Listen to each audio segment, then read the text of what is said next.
Welcome to our first self-publishing mastery talk. I'm AG Bilik, and my guest today is the wonderful Marja West. You've been a spiritual teacher, a leader in the field of emotional and energetic healing, and an internet radio show personality for many years. And more recently, since 2014, you are also an author, and actually you wrote this wonderful book, Left Wide Open, The Rude Awakening of the Heart-Based New Humanity. It's not so much about a success as it is about really wanting to positively inspire people to be themselves and to live their bestest life, so to speak, regardless of their current circumstances or their past. Because so many of us, we have so many stories of brokenness, and many people will just stay there. They'll stay there and they'll just repeat the story, and they don't know what else to do. So the book really came out of my personal work with, not just my own journey, but the journey of all the other hand-holding that I've done with my clients and with my students, and, just with even strangers who are looking for some kind of relief, some kind of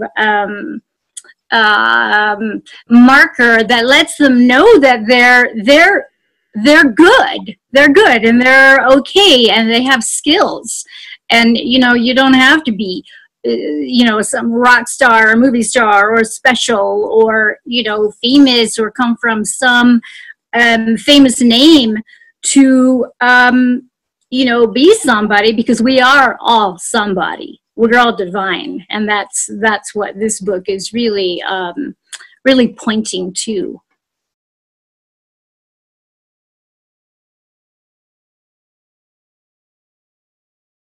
Well, I started writing the book in 2005, actually.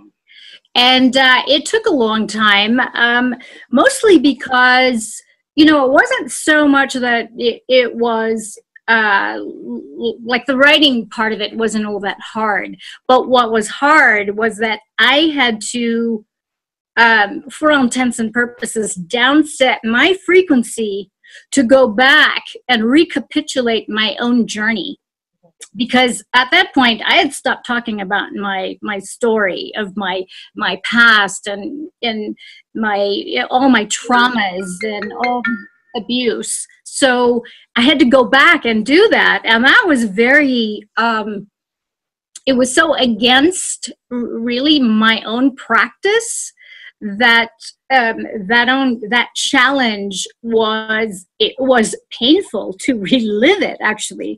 So so that was one of the things. And then it was originally supposed to be published in 2013, and it was rejected. And so what I had to do is I had to really go back to myself and figure out, okay, what's going on here? Why do I have to, why is this happening? Am I doing something wrong? And really what I needed to do is I needed to go back, put back all the things that I'd taken out of it to please the publisher. And I ended up doing a self-publishing thing with iUniverse. And it was a program that I had bought many years ago, and I forgot about it. Their platform is very much plug and play, and they have all their people that step in and help you. And so finally, when it happened, it was such a relief. And then what happened for myself is that my personal life actually exploded and disintegrated, which allowed me to live true to the title of my book. Am I going to be effed wide open, or am I going to allow myself to be effed over by this experience? And what it did is that it just allowed me to kind of really walk my talk. It allowed me the freedom to basically say what I want. Because my experience was, had I gone the other way, it would not have sounded like me at all. Not at all. In fact, I just went through a whole purging ceremony where I found, that version of it, and I pitched it. It went into recycling. It's like, it's just, it was so incongruent to me. It was more a reflection of, a compromise that you make. It really is an expression of your core. And, and I think at all costs, you have to be honest. You have to be brutally frank about it, because I think people are going to figure it out, whether you're actually pretending or whether you're for real, and, one of the nicest feedbacks that I've gotten is, that people tell me that they like that I tell it how it is, but I don't dwell on how it is. I don't dwell on what is, because, there's a lot of things that are true that are pretty awful, and you don't want to focus in on that, because when you start focusing in on what is and what's true, everything that's manifested already is already past. It's old news. So, the sort of leading edge of manifestation is not yet seen. So to have the faith in what's coming that is more aligned with you, and you lining up to that is really where it's at, regardless of the circumstances. And because we get too bogged down, I think, on what is, true. Where that just becomes our sort of launching pad for everything that we do, and it's just it never ends well, when it's like that. I see that as more a sort of forced strategy. It's like, when I field people, and I've gone to quite a number of events and conferences where, that's just kind of the thing. And it's so narcissistic and sociopathic in just so many ways. Like, it freaks me out that, people like get in my face and they're shoving a book in my face, and they're, telling me all about them. And, and I understand that to a degree there is that. You have to be comfortable in really sharing what it is that you do. But when it's a strategy and that's all there is, and all I'm feeling is this sort of yang, masculine, overdoing energy of trying to make things happen, for me, it just shows me that, you haven't really touched into your being, even done the vibrational work first. So you have to do and make things happen. And for myself, I like to, I don't do anything unless I feel inspired to do it. And, a lot of people think that, I'm like lazy, and I'm not at all. I mean, I am definitely a power doer, a former power doer. I'm a recovering doer, in the sense that I'm really seeing that when you align yourself with really the truth of who and what you are and your message, the doing becomes inspired, and there's no struggle in it. There's no making things happen. People show up. There's a synchronicity and a flow and a supportive universe that conspires and co-creates all these kismet meetings where you meet that person and that person, that person, that person. And that has been really my journey in everything that I've endeavored to do, that I felt in my own being that, that would be fun to do. That would be fun to do. And, so I don't go to those conferences anymore because it's not fun for me. I don't enjoy it. And people just seem so constricted and so uncomfortable, even though they're like kind of like in your face. It just isn't natural for me. So I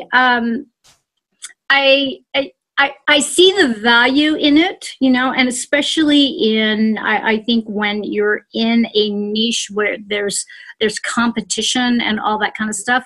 But then for me, I see that in a broader view, where if you have that mentality, the competition, then there's scarcity consciousness, that there's only so much, you know, and you best get in there and, you know, and in the process, knock everybody else out. And I don't relate to that. You know, I really see the world and the universe as abundant, and there's a place for all of us. In fact, that's the whole point, I think, is that we each, no matter who you are, we have a part to play in, you know, this evolution that we're doing, where we're closing the gap between, you know, our eternal God self and the physical self that's here trying to slug it out, and what we need to do is we need to just rise. And the true ascension, I think, of humanity, the awakening of the heart-based new humanity, is realizing, oh, my true self is here and ever becoming, ever being, and my earth self needs to rise and meet up. And that's what we're doing. And I think that's what the true ascension is. And then a lot of people, they just get caught up in their circumstances and what is, and feel bad. And that becomes, you know, the sort of habitual place that they reside.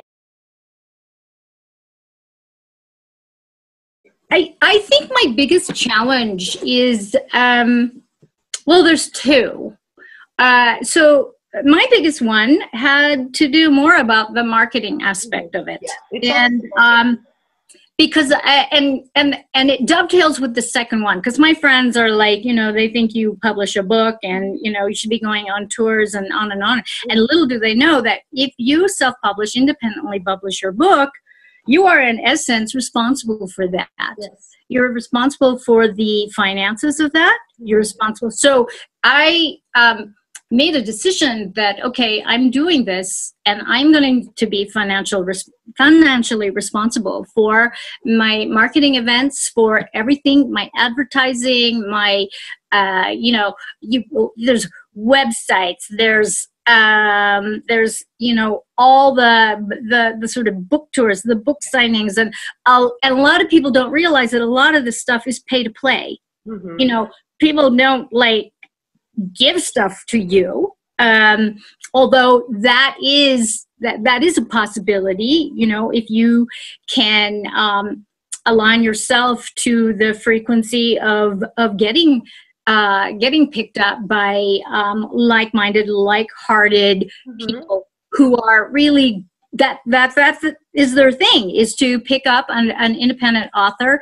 and really nurture them in the directions that they need to with their own expertise. And so I actually have a number of offers to take me, to handhold me through another process, because the challenge has been that when you invest like tens and tens and tens and tens of thousands of dollars, and then, you know, then you sort of run out of money. I know so many independent writers who publish books and they're bankrupt. You know, they can't, you know, they can't support it, and there's no support that's coming in. So there needs to be a game plan. So the game plan of you know, exposure and showing up with the invitations and being able to be on like social media. I'm on a learning curve right now. There are many things that I haven't done because I didn't know. And so learning by contrast, it's like, oh, okay, I should have a professional page on Facebook. Who knew? You pointed out just the other day in your email that to have an Amazon writers page, never occurred to me. So I did it last night. You have it. I saw it. You have it. It looked great. So. Yeah. So these are the things. And then, you know, redoing your website, offering, you know, offering incentives and gifts. So when I do book signings, I invite people to join my email list, you know, and I make the solemn promise, it's not a problem. It could be a problem if you're like a spammer, and I've given my email to so many people, and then they're emailing me with their marketing like 3-4 times a day. It's like, oh my God, get away from me. So I just unsubscribe from that kind of stuff. So I make the promise that I'm not going to do that. I'll email you occasionally, but I'm not the kind of newsletter, I just don't go there, because it isn't inspiring to me. And I know for myself, I get annoyed with that stuff, Yeah, me too. So, but to offer value and a continuation in not just offering value, but offering inspiration and offering a sort of place to land. So I have a lot of, free trainings that I share with people, because, sometimes, I think a lot of really good stuff in this universe is free,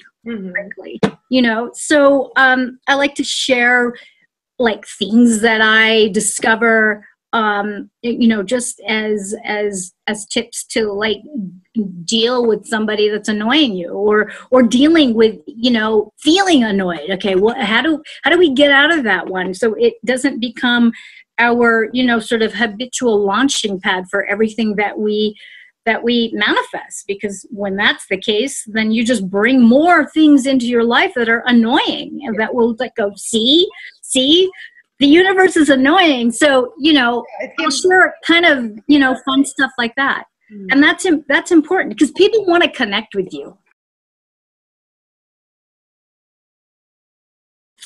I think it's both. I know that in my experience, I know people who, they like to buy the hard copy, and I also like to buy the digital copy. So it's a very interesting thing. And the other thing that I'm working on is actually doing a do-it-yourself audio version of the book. So I'm doing that right now, and it's it's piecemeal, because I have to have a set of time to be able to read where there's no noise and there's not, all that kind of stuff.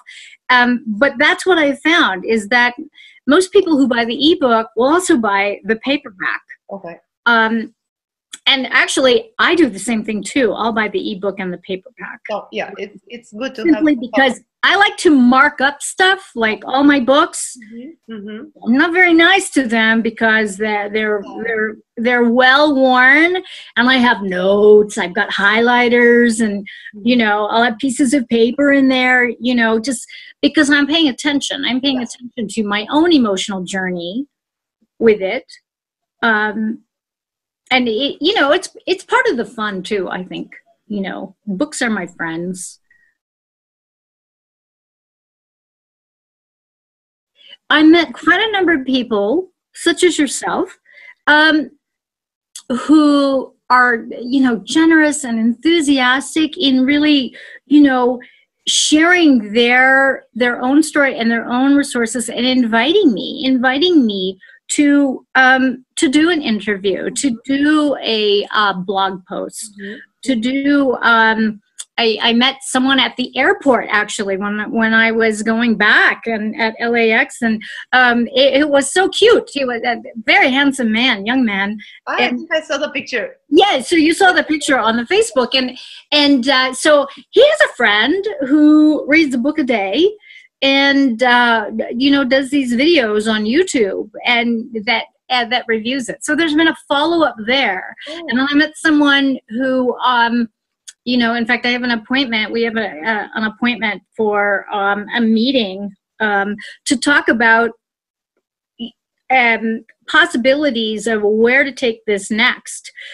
Because my platform in iUniverse, it's only a marketing thing. So the whole point is to be seen. Is to generate interest, is to invite and magnetize perhaps, some other publishing house to take over. And so, that's in the works. And, I just trust that, whatever's coming, it's going to be good, because it's always good. Yeah, yeah. It's always good. Yeah. I mean, when I met you, I was just like, who is this beautiful woman? You know, and I was just like gushing and going, oh my God, she's so amazing. And, you know, and these are my experiences, you know, where people follow through. Yeah. And we connect and we share. Mm-hmm. And it's fun. And this is the community. This is the global community, because when it comes to books, it's like, you know, I know that I'm here in the States, but I notice that a lot of people in other countries, most of my clients, my private practice clients, are in other countries. They're not even here in the United States. Mm-hmm. So there's that, you know, there are all these foreign markets other than the US. I think it's an ongoing thing. Yeah. And I really didn't start marketing my book until really last year. You know, because of what had happened in California and, you know, the big breakup and all that kind of stuff and moving and everything. I literally was in the fetal position for about a year. And then, you know, really started feeling better. And started gaining more momentum and started being more inspired about, you know, marketing. I mean, I knew I was going to do it, and I was just waiting for the timing. For the timing, true. Yeah, yeah. So I'm not, you know, one of those things, you know, I'm not really in that, you know, push, push, push kind of thing. I believe in divine timing. Be true to yourself. Be true to yourself, be true to your heart, be true to your soul. And it'll all work out. It always does, you know. So and just really trust that everything works out for you. Thank you so much, Marja West. Thank you, Andrea.